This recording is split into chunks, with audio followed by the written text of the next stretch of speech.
Welcome to the Weekly Takeaway, what you need to know from the news. Now, if you watch the news at all, listen to the news, if you read a newspaper, if anyone still reads a newspaper, or you jump on social media, you know that there are always things going on in the news. Things that are happening locally, things that are happening globally, there's always something happening, and it seems like all of this information is forced on top of us. Our job, what we intend to do through this show, is to help you kind of cut through the clutter, get beneath the headlines, and figure out which of those stories have a takeaway for you. We can become overwhelmed if we're not careful with all of this information, but what we need to do is parse through it and figure out what exactly in all of this information applies to me. And that's what we hope to do this week. Last week, we had so much news. I mean, every day something crazy was happening. One of the busiest political weeks probably in the United States of America in our history. I don't know, but a lot of stuff happening last week. This week, a little bit different. There's still political things happening, but there's a lot of other kind of global news as well as national news. And I want to get to some of these stories. Now, the biggest story, and the first one that we'll cover today, one that we can't get away from, I wish we could, is that of the coronavirus. And this has been renamed by the Department of Health and by the World Health Organization. Has a different name, same thing. It is a flu based or that began in China. And again, you know the story, you've heard it, you can't get away from it. A lot of folks have certainly been infected by it. Many have lost their lives and it's crossed oceans, it's all over the world.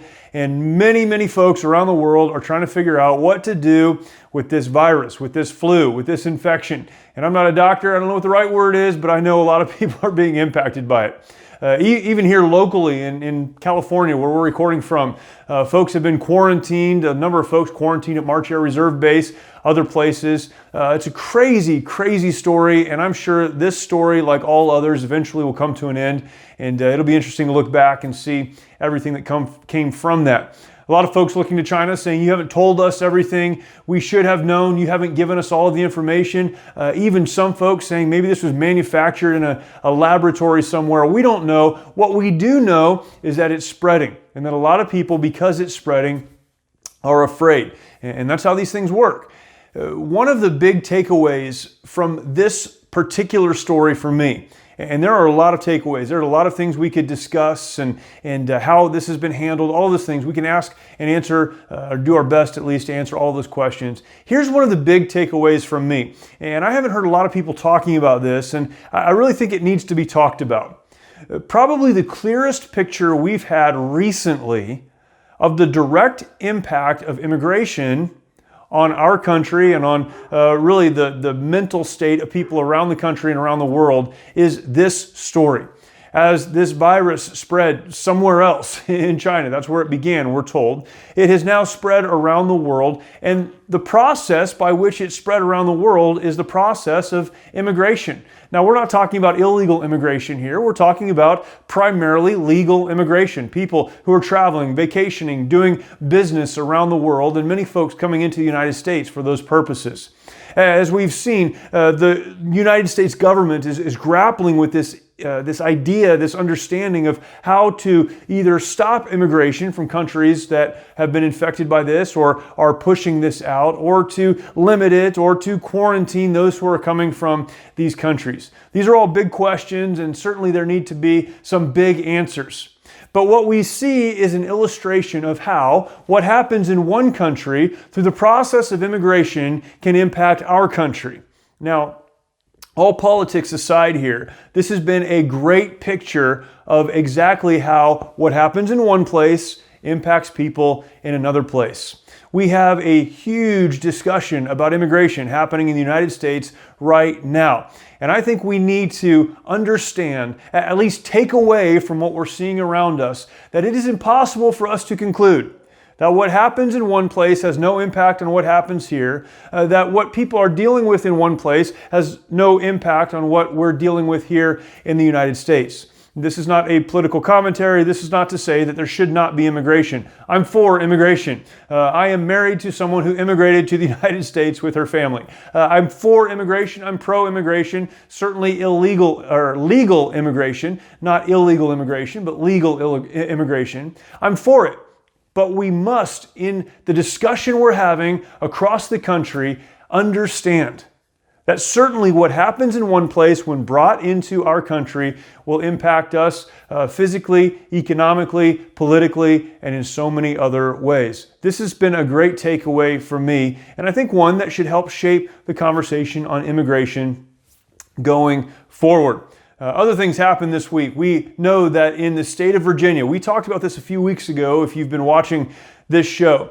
The state of Virginia, the legislature, the governor and the legislature have been talking about pushing forward a gun control bill. A bill that would, in many ways, reflect what California has. It would limit the sale of some types of firearms. It would require modifications to firearms and a whole slew of other things. You'll remember on Martin Luther King Day, not too long ago, just a couple of weeks ago, many folks, we're told upwards of 100,000 folks rallied in Richmond, Virginia to protest this proposed gun legislation. This week in Richmond, the bill that was proposed has passed their House of Delegates. Now, it still has a process of debate to go through and certainly a process before their Senate would approve it.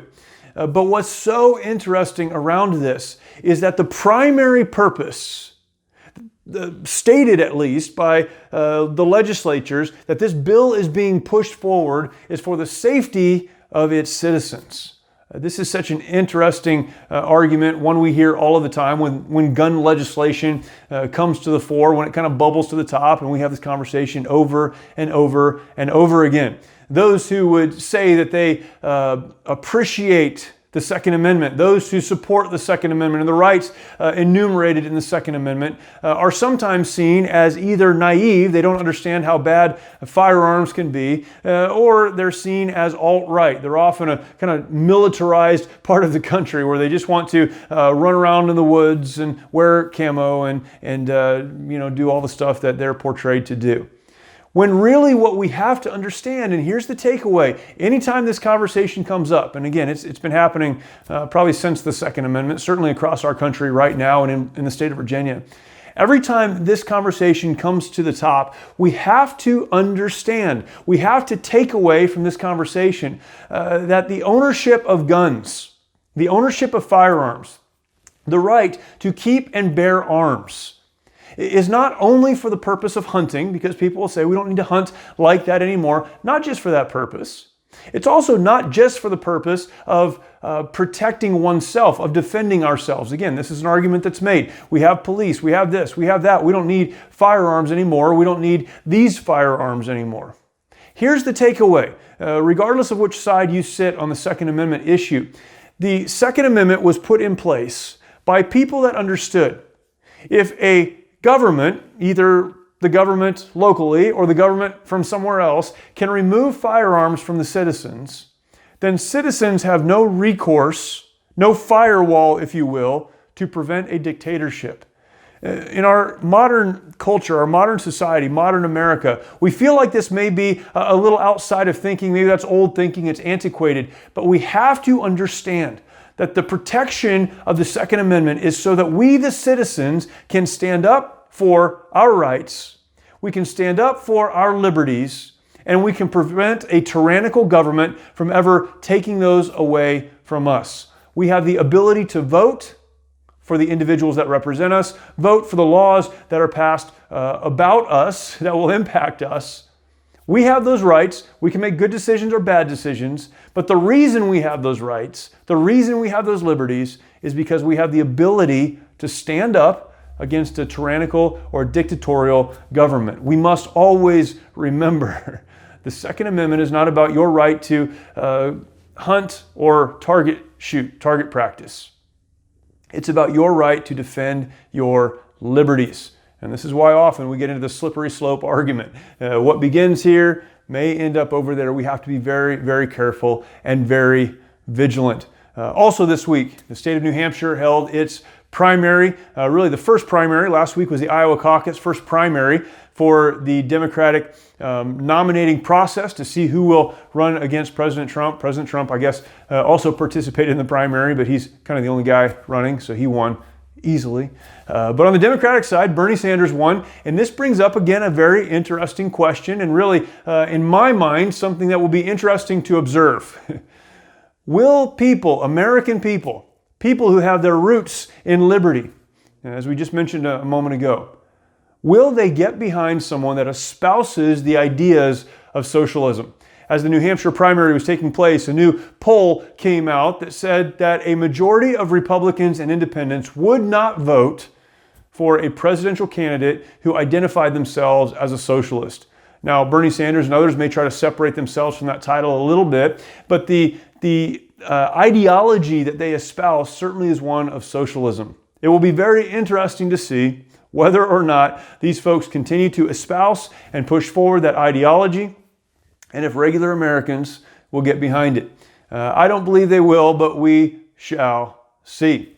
Also this week, a lot of things happened. West Virginia Senate approved a born-alive abortion measure. A born-alive abortion measure. Now, I'm thankful that they did this. The state of West Virginia said if a child is born alive, if a baby is born alive, then a doctor must do everything they can to provide the right kind of care to keep that baby alive, or they will be, here's the word, penalized.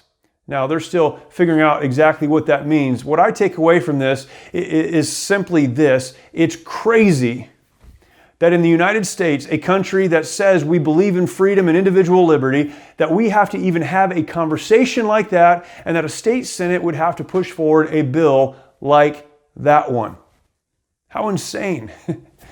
The freedom that we have as Americans is the freedom that we have as individuals. That individual liberty, it's something that does not begin the moment you leave the birth canal. It's something that begins the moment you are formed in your mother's womb. You are a life and entitled to the same liberties. I'm thankful for West Virginia and other states that are doing their best to push forward legislation that would eliminate abortions, in this case, really just restrict it at the outside, which again is crazy to me. I'm thankful that they're doing this, but really the fact that we're having this conversation should cause us to rethink who we are and what we believe as Americans. It's a crazy thing. As the New Hampshire primary was underway this week, this is the next story. President Trump had a rally and he left kind of urgently and cut it off a little bit short so that he could go and do something. No one really knew what it was he was doing. He didn't make an announcement. He just left and went. What he was doing was collecting Vice President Pence, and they together were going to the Air Force Base in Dover, Delaware. They were going there so that they could pay their respects and honor 2 service members that were killed this last week in Afghanistan.